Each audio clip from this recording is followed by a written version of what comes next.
ভাতিজা তুমি কাঁদতেছো কেন? ভাতিজা দুঃখের সহিত বলতেছে, চাচা আমি একটা বিষয় ভেবে ভেবে কাঁদতেছি। সমীর উদ্দিন বলে, বাবা কি হয়েছে, মন খুলে বলো তো আমার।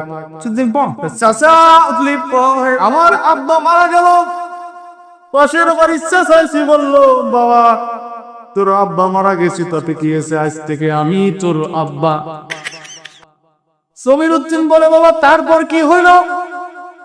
ভাতিজা বলে, চাচা এরপর আমার ভাই মারা গেল, পাশের বাড়ির আত্মীয় স্বজন পাড়ার সে বলতেছে, ভাই কাঁদিস না, আজ থেকে আমি